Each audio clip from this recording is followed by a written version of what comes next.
everybody, it's Dean. Welcome to Bring Back Rock. Today I decided to talk a little bit about underrated albums from 1982 and 1983. I think I'm going to do this for every year, from 1982 to probably 92 or maybe even a little bit beyond. Most of these bands I'm going to talk about today you probably know about. Most of these albums just kind of set up a foundation for future success, but were a little bit underrated. I was kind of maybe surprised about the lower album sales of these records based on their later success. Let me just set it up. In 1982, 83, I was probably just getting into this music. I was still listening to pop, but I was drawn to more of the rock songs on pop, like maybe Survivor, Foreigner, Journey, Loverboy, bands like Pat Benatar, bands like that.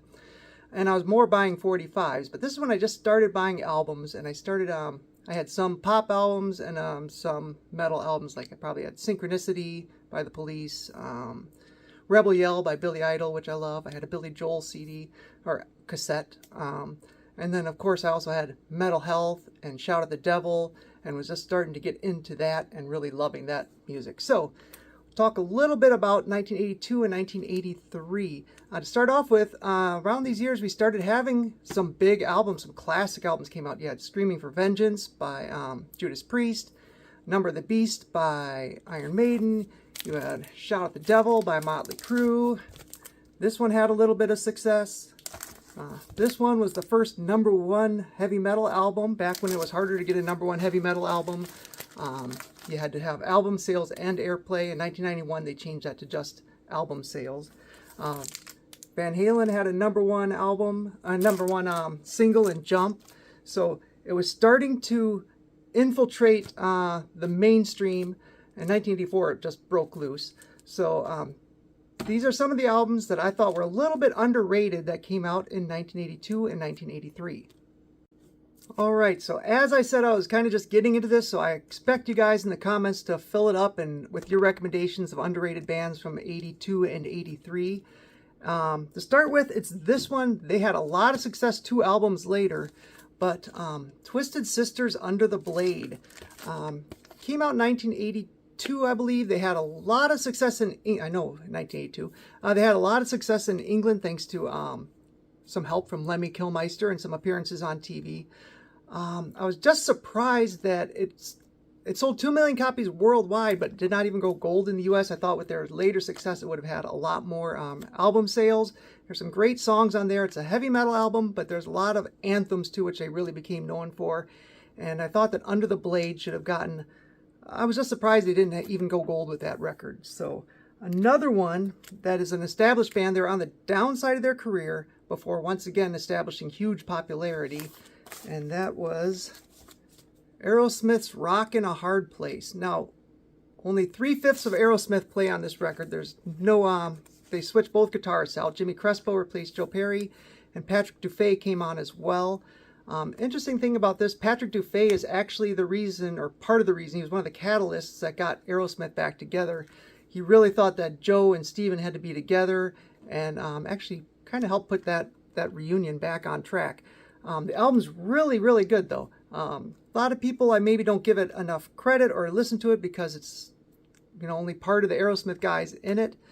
But they were a part of they're kind of dropping. Every album was lower on the chart since Rocks. Draw the Line was a little lower. Night in the Ruts was lower. This one was lower. And then even Done with Mirrors, the original comeback album, was lower.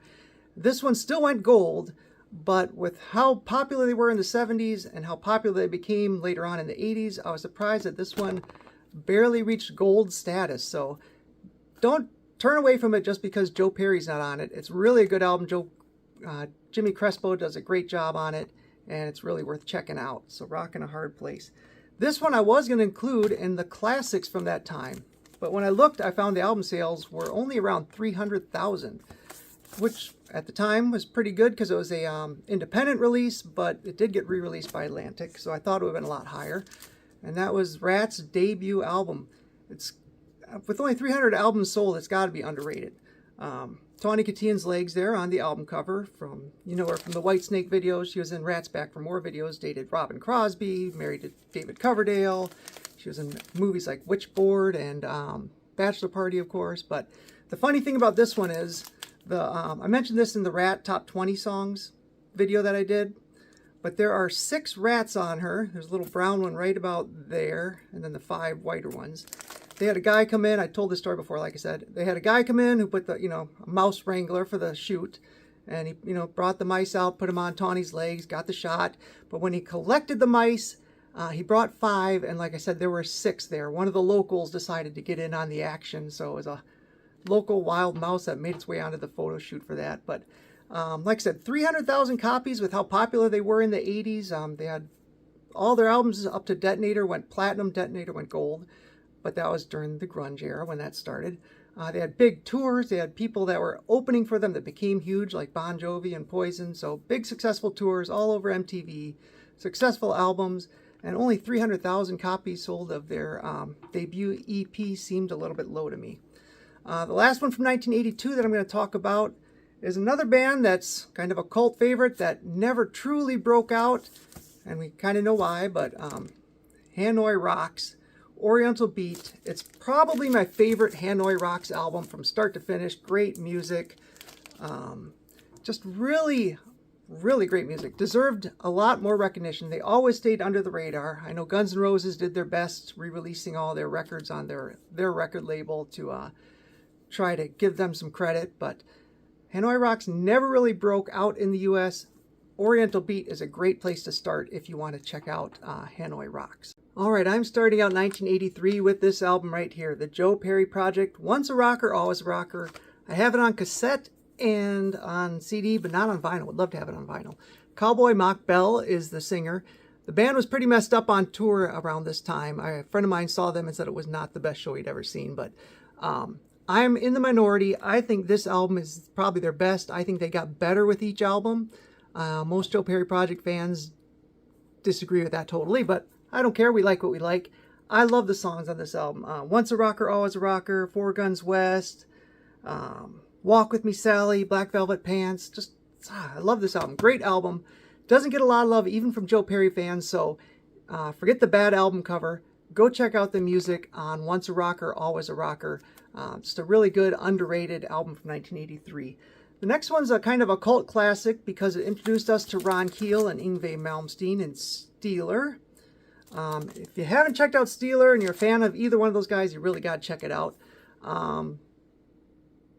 If you want to know more about Steeler, I do have a Steeler video out there. Go check that out. You'll get a lot more information on Steeler, but 1983 kind of introduced us to those two guys, and it's a pretty important album.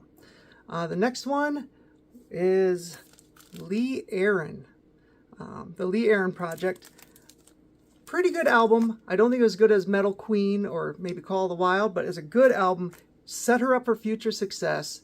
I don't know if you all know this, but she did a photo shoot for the adult magazine We to help promote this.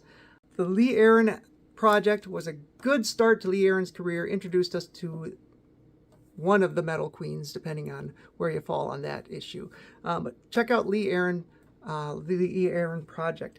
The next one from 1983 also set her up for, well, she had success with the Runaways and then set her up for future success. Lita Ford, Out for Blood. This is the cover that got banned. They changed it. I actually kind of like the other album cover even better, but Out for Blood kind of introduced us to Lita Ford, growing up from the Runaways, now in full heavy metal mode. Dancing on the Edge, the follow-up to this, is actually my favorite album by them. But this introduced us back, reintroduced Lita Ford to the hard rock community. And Out for Blood's a pretty underrated album. It has a lot of good songs on it.